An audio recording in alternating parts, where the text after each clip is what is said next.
Welcome again to this edition of Power Nuggets. Today we are looking at the point manipulation.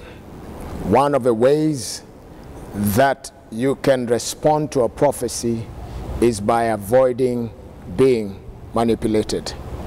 Most people get manipulated and they go through all the way living a life of being manipulated. Understand, not every revelation is from God. So you have to be very, very careful not to be manipulated. To manipulate is to control or to play upon by artful or unfair or insidious means, especially to one's own advantage. When you are responding to a prophecy, don't be taken advantage of, because manipulation does not come from God. It's important for us to qualify God does not manipulate. Anytime there is manipulation, it is human beings who are doing it. It is the heart of man that is in it. It is the work of man that takes you to manipulation. So it's important for you to understand you need to get to a place where you avoid being manipulated. Be very careful not to always be taken on a guilt trip. Prophecy is not meant to be taking you on a guilt trip. Every time, prophecy will come, yes, to correct, but it cannot be taking you all the time on a guilt trip. It puts you in a place where you are always able to correct what you need to correct. So please make sure that no one capitalizes on that.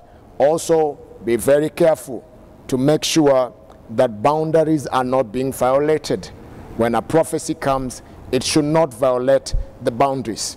For example, personally, I have an issue with someone that is being given a prophecy and you're told the color of your inside clothes. If someone is telling you the color of your panties, they are violating a boundary. They are not supposed to go to such a place. So when you realize boundaries are being violated, no, manipulation is at place in that place. It's also very important for you to know that when prophecy comes, it does not just come to threaten, it comes to build. So anytime you're being intimidated and threatened via prophecy, be very careful, because it's not supposed to bring threats and it's not supposed to intimidate you. Be very careful in such moments. It's also very important for you to know money should not be the main object. Money should not be the main object. Be careful of people who will tell you have to give so that they can give you a prophecy. You have to give this amount so that I can release a prophecy. You have to be very, very careful. Anywhere you go, yes, you should not go empty-handed, but if money is the main object, money is the main push, please be very, very careful. Also understand when there are instructions that are not achievable, far-fetched.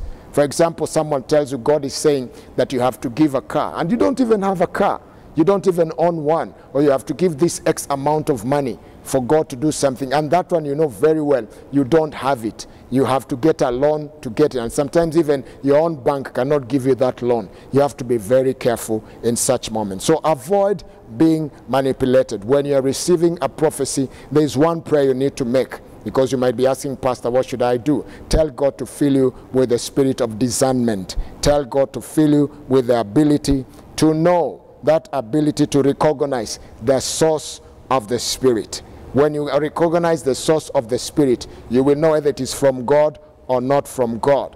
It is important, it is imperative that we mention this at this dire age and in the end times that we are living in. There are people who will bring prophetic words that are not from God. So you need to have the spirit of discernment. That spirit of discernment opens your heart to understand the spirits behind what is being brought to you, behind that prophecy, and that one gives you the ability to avoid being manipulated. God bless you. 2022, I want to decree and declare, may you avoid being manipulated. Enjoy the prophetic word that comes your way, and see you at the top.